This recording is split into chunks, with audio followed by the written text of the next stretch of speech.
कुछ नहीं बोलती। सुधा और राकेश के 3 बेटे थे। शादी के बाद तीनों माँ बाप से दूर रहते और सिर्फ त्योहारों में आते। माँ जी, पिताजी, अगली बार आप लोग हमारे घर आइएगा। अरे नहीं बहू, सब यही आ जाते हैं तो घर खिला खिला लगता है। हाँ बहू, तू हमेशा बुलाती है तो जरूर आएंगे तेरे पास भी।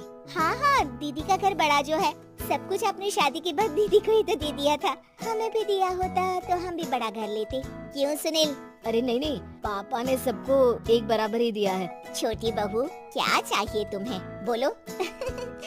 वो आपके सोने की चेन वाली घड़ी है ना, वो अगर आप मुझे, तभी वहाँ मछली बहू भी आ जाती है। और मुझे ना आपका मंगलसूत्र कितना लंबा, सुंदर और भारी भी है। अरे हाँ हाँ, तुम दोनों को ही दूंगी बहू, चिंता ना करो। चलो अब खाना लगाओ, खाना खाया जाए। सभी मिलकर खाना खाते हैं कि पड़ोसन आ जाती है। अरे सुधा बहन, थोड़ी चीनी तो देना, घर में शक्कर नहीं है और मेहमान सर पर बैठे हैं। अरे छोटी बहू, चाची को शक्कर तो दे दो। अरे मछली दीदी, आप दे दीजिए ना, मैं यहाँ कम आती हूँ तो मुझे पता ही नहीं है कि सासू माँ सारी चीजें कहाँ रखती है। और तुम ना कौन सा यहाँ रोज शक्कर फाँकने के लिए आती हो, मुझे भी नहीं है पता। तभी बड़ी बहू हाथ में चीनी की कटोरी लेकर आती है। चाची, शक्कर आप लोगों का बड़ा सहारा है माँ जी और पिताजी को, वरना हम लोग तो यहाँ रहते ही नहीं। आप जैसे पड़ोसी हैं तो हम निश्चिंत है। और जीते रहे बहू, अब तो ये घर पड़ोस कम परिवार ज्यादा लगता है। सुधा अपनी बड़ी बहू को देखकर बहुत खुश रहा करती थी। वो उससे अक्सर घंटों बात भी किया करती, लेकिन दोनों दूसरी बहुओं का भी वो समझती थी कि शायद छोटी है, वक्त आने पर संभल जाएंगी। समय आ जाता है जब सभी को वापस जाना होता है।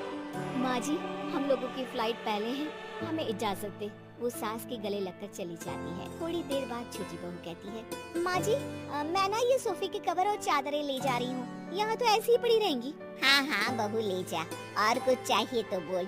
और तो चाहिए बहुत कुछ, पर चलिए कोई बात नहीं, अगली बार ले जाऊंगी मैं।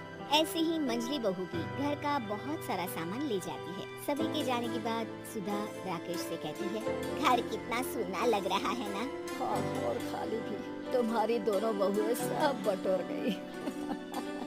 अरे ठीक है ना, हम दोनों ही तो हैं, कितना सामान लगेगा, फिर उन लोगों की नई गृहस्थी, इतना मत सोचा करे। समय बीतता है। ऐसे ही हर साल त्योहारों में सुधा और राकेश के बच्चों की बहू आते और जाते वक्त ढेर सारा सामान पैक कर ले जाती, लेकिन कुछ ही सालों में सुधा का देहांत हो जाता है। पिताजी, आप यहाँ अकेले क्या करेंगे, हम लोगों के साथ चलिए। नहीं बहू, इस घर में सुधा की यादें हैं, मैं उसे नहीं छोड़ सकता हूँ। अब तुम लोगों की माँ नहीं रही। देख लो, वैसे तो मैंने उसके जीते जी सब कुछ दे दिया है, लेकिन कुछ उसका पर्सनल कीमती सामान था जो ये है, ले लो। सामान में होती है एक घड़ी और एक मंगलसूत्र। माँ जी ने कहा था कि वो ये घड़ी मुझे देंगी। हाँ हाँ पिताजी, माँ ने सबके सामने ये घड़ी सरिता को देने के लिए कहा था। उठा लो सरिता माँ की घड़ी। अब क्या था, छोटी बहू फट से घड़ी उठा लेती है। और पिताजी, ये मंगलसूत्र तो माँ ने मुझे ही देने को कहा था, याद है ना? वो सभी की ओर इशारा करती है। तू भी ले ले ये हार बेटा, कोई बात नहीं। मंजली फटाक से हार उठा लेती है। ससुर बड़ी बहू की तरफ देखते हैं। तुझे क्या दूं बेटा? पिताजी, माँ ने एक चीज मेरे लिए भी रखी है। सभी के कान खड़े हो जाते हैं कि आखिर सास ने क्या रखा होगा बड़ी के लिए। अरे माँ जी तो दीदी से प्यार भी ज्यादा ही करती थी, हमेशा उनसे बात किया करती। जरूर कोई बड़ी और अपनी प्रिय चीज दी होगी दीदी को। और देख लेते हैं ना, वरना तो हम भी बराबर का बंटवारा करेंगे। हाँ, कर लेना बंटवारा। लेकिन बड़ी बहू, बताओ तो, सुधा ने क्या रखा है तुम्हारे लिए?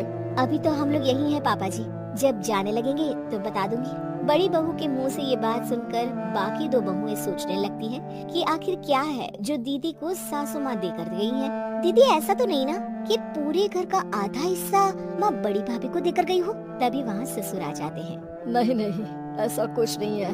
मकान तो तुम तीनों का बराबर से है। देखो, बड़ी बहू से तुम्हारी सास ज्यादा जुड़ी थी, न जाने क्यों घंटों बात किया करती थी। पता नहीं क्या देकर गई है उसे। और ससुर जी, आपको क्या पता, चालाकी से पूरे घर के पेपर में साइन करवा लिए हो, या फिर कोई छुपा गहना। आखिर मकान पूरा तो आपने सासू माँ के नाम ही कर रखा था ना। अब घर में ये सस्पेंस बन जाता है कि आखिर बड़ी बहू क्या लेकर जाएगी। फिर वो दिन भी आ जाता है जब बड़ी बहू के जाने का समय हो जाता है। बेटा, परसों तुम चली जाओगी, बताया नहीं माँ ने तुम्हें क्या दिया? घड़ी और हार जो बेशकीमती था और तुम्हारी सास को सबसे ज्यादा प्रिय था, उसका तो बंटवारा भी हो चुका है। अब तुम्हारी बारी। हाँ पिताजी, आज मैं ये बात बताने ही वाली थी। माँ ने मुझे उससे भी बेशकीमती चीज दी है और वो है आप। आपसे अधिक प्रिय उन्हें कुछ नहीं था। माँ चाहती थी कि आप मेरे साथ रहें। चलिए पिताजी। बेटा, मेरे पास तो कोई पेंशन भी नहीं है और ना ही कोई प्रॉपर्टी। लेकिन आपके पास संस्कार है पिताजी, जो मेरे बच्चे आपसे लेंगे, तो आपको ले जाने पर स्वार्थ ही है मेरा। चलिए ना पापा। सभी के सामने पिताजी बड़ी बहू और बेटे के साथ उनके घर चले जाते हैं।